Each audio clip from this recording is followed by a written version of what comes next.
l'organisation d'un atelier d'échange sur les orientations stratégiques du ministère de l'Enseignement supérieur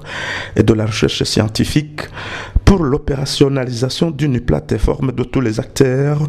dans la mise en œuvre des objectifs du développement durable de l'agenda 2030 et du plan national du développement 2018-2027. Le ministre de l'Enseignement supérieur et de la Recherche scientifique a rehaussé de sa présence en date du 31 janvier 2019 à l'hôtel Best Outlook les cérémonies d'un atelier d'échange sur les orientations stratégiques du ministère de l'Enseignement supérieur et de la Recherche scientifique pour l'opérationnalisation d'une plateforme de tous les acteurs dans la mise en œuvre des objectifs durables du développement de l'agenda 2030 et du plan national du développement 2018-2027.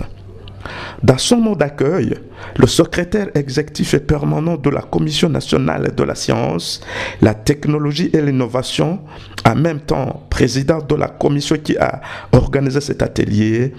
a brossé le contexte dans lequel l'audit atelier se tient. Il y a 5 ans exactement, au même endroit ici, Cinéma et Hôtel des Outlook. Plus précisément, c'était le 8 août 2014. Était organisé par le ministère de l'Enseignement supérieur et de la Recherche scientifique et sous le patronage de son Excellence, Monsieur le Vice-président de la République, le premier atelier de lancement des documents de politique en matière de la science, la technologie et l'innovation, à savoir le document de politique nationale sur la recherche scientifique et l'innovation technologique et son plan d'action et stratégie de mise en œuvre pour la période 2014-2018. Entre-temps et un mois avant, l'organe de mise en œuvre de cette politique, à savoir la Commission nationale de la science, la technologie et l'innovation, venait d'être mise en place par le décret numéro 100/168 du 16 juillet 2014 portant création, mission, organisation et fonctionnement de la Commission nationale de la science, la technologie et l'innovation au Burundi. Avec l'élaboration de ces politiques, le Burundi venait ainsi honorer un engagement qu'il avait pris 2 ans avant, lors de la déclaration ministérielle de Nairobi, le 3 avril 2012, au cours de laquelle les pays de l'Union africaine avaient pris l'engagement d'avoir mis en place des politiques nationales en matière de la science, la technologie et l'innovation avant 2015. La mise en œuvre de toutes ces politiques était et reste toujours le développement d'un capital humain capable d'intervenir dans tous les secteurs de production pour conduire le continent vers une croissance et un développement technologique concurrentiel, tout au moins comparable avec celui des grandes économies mondiales. C'est ce capital humain qui est appelé à construire les ponts multiples qui relient les multiples connaissances au développement. Ils sont donc les outils indispensables à la mise en œuvre du plan national de développement qui a été lancé en juillet 2018 dans la capitale politique de Gitega par son Excellence, Monsieur le Président de la République, et qui place le développement du capital humain parmi les 5 orientations stratégiques retenues dans ce document stratégique. Son Excellence, le ministre de l'Enseignement supérieur et de la Recherche scientifique, a dans son discours d'ouverture de l'atelier félicité toutes les personnalités conviées à cette cérémonie et à toute la communauté des chercheurs de différentes universités et différents acteurs du développement. Nous souhaitons avant tout nous associer à tous ceux qui ont pris la parole avant nous pour adresser à notre tour nos sincères salutations à toutes les hautes autorités et personnalités conviées à ces cérémonies, ainsi qu'à tous les membres de la communauté des chercheurs de différentes universités et différents acteurs et partenaires de développement. Votre présence parmi nous témoigne de l'intérêt que vous accordez à la thématique proposée, qui intervient à une période où le gouvernement du Burundi s'est engagé résolument sur la voie du développement en s'appropriant la mise en œuvre des objectifs du développement durable de l'agenda 2030, dont le lancement officiel est prévu ce 1er février 2019 à Kayanza, et en adoptant le plan national de développement 2018-2027, qui est l'outil de dialogue autour duquel se concentrent les débats de ce jour. Mesdames, Messieurs, il est reconnu que dans la société de l'économie du savoir, les universités du monde entier doivent jouer un rôle majeur dans la construction des capacités nécessaires pour assurer l'efficacité des processus utilisés pour atteindre les objectifs du développement durable. La contribution des universités doit se concentrer sur le développement des ressources humaines de haut niveau dans les domaines prioritaires du développement et la création de nouvelles connaissances nécessaires pour atteindre les objectifs du développement durable au niveau régional, au niveau national et régional global. Et pour jouer efficacement leur rôle dans le processus de mise en œuvre des objectifs du développement durable, les universités doivent satisfaire au moins 2 conditions préalables. Premièrement, revisiter les zones de formation pour les aligner sur les besoins actuels et futurs du développement au niveau national et dans le monde de l'emploi. Deuxièmement, renforcer les capacités de recherche et d'innovation nécessaires,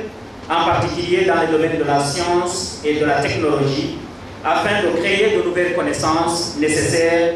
pour soutenir la mise en œuvre des programmes de développement.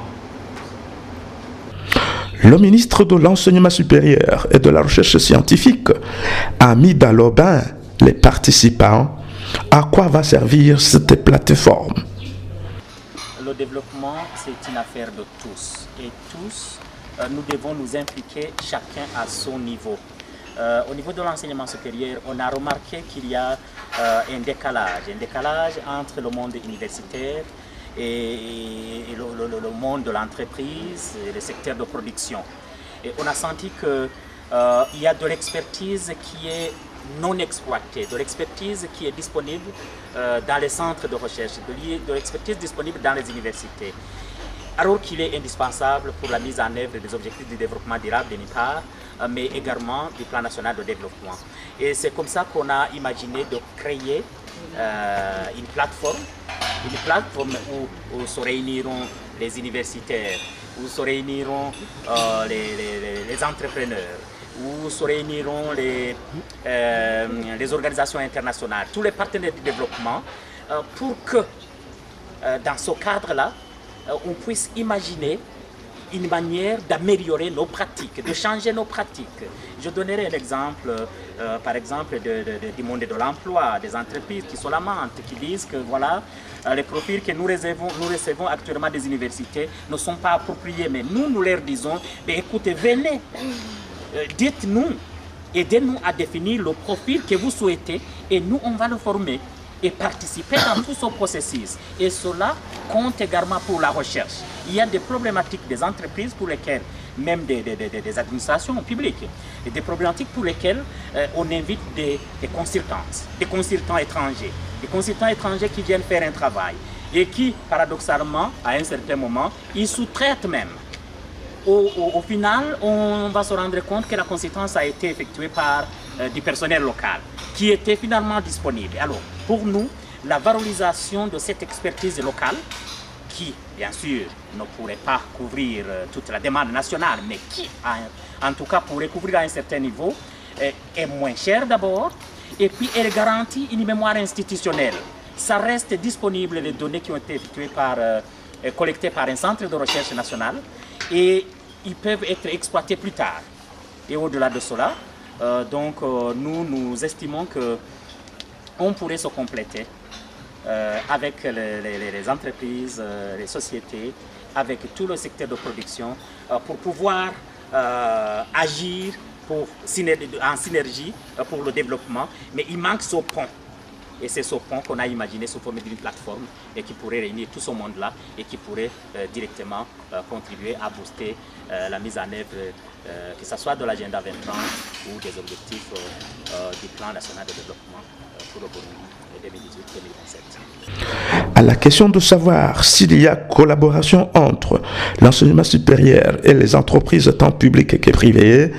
pour que l'enseignement supérieur puisse sortir des étudiants qui répondent aux besoins des entreprises, Son Excellence le ministre de l'Enseignement supérieur et de la Recherche scientifique a apporté la lumière sur cette préoccupation. Disons qu'à l'heure actuelle, cette forme de collaboration n'existe pas, ou si elle existe, ce sont des initiatives isolées mais pas formelles. Alors, pour nous, c'est l'objet même de cet atelier, parce que c'est quand même des collaborations mutuellement avantageuses. Je veux dire, une entreprise peut avoir besoin d'un profil, et si le profil n'est pas disponible sur place, ils vont certainement le louer de l'étranger, ils vont le payer en devise, ça sera très cher, alors qu'à travers les universités, ils peuvent facilement former par formation initiale, ou alors former ceux qui ont déjà des prérequis donnés, et finalement embaucher à moins cher du personnel local. Et si on rentre dans cette dynamique d'un Burundi qui va se développer bientôt avec éventuellement la création de nouvelles entreprises, je veux dire que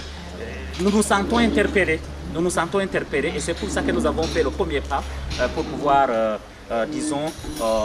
faire cette plateforme, et on espère que les entrepreneurs y vont adhérer et qu'on pourra finalement contribuer à agir pour le développement à peu de frais en exploitant les opportunités locales. Les participants ont beaucoup apprécié la façon dont l'audit atelier s'est passé et se disent confiants que les conclusions et recommandations qui en seront issues vont beaucoup contribuer à l'amélioration de la situation. En fait, je suis très satisfait parce que c'est une question qui me tient à cœur en tant que doyen de l'Institut supérieur de commerce, mais qui devrait tenir à cœur aussi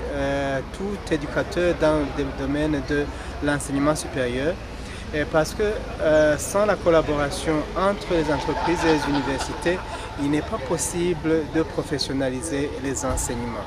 Alors aujourd'hui, on a constaté qu'il y a eu beaucoup de participants. À l'ouverture, il y avait plus de 140 personnes, mais ceux qui ont participé effectivement, nous avons compté plus de 120 personnes qui viennent de différents milieux, qui viennent de différentes universités, et des entreprises, et même la CFCIB a envoyé 5 représentants de différentes chambres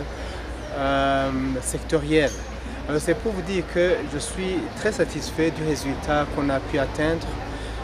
parce qu'au début de l'année, il y a aussi beaucoup d'activités qui sont organisées par différentes entreprises et institutions. Je suis satisfait aussi du fait que les conclusions de cet atelier vont nous mener à la création d'une structure et qui pourra aider à coordonner les échanges entre le milieu académique et le milieu professionnel.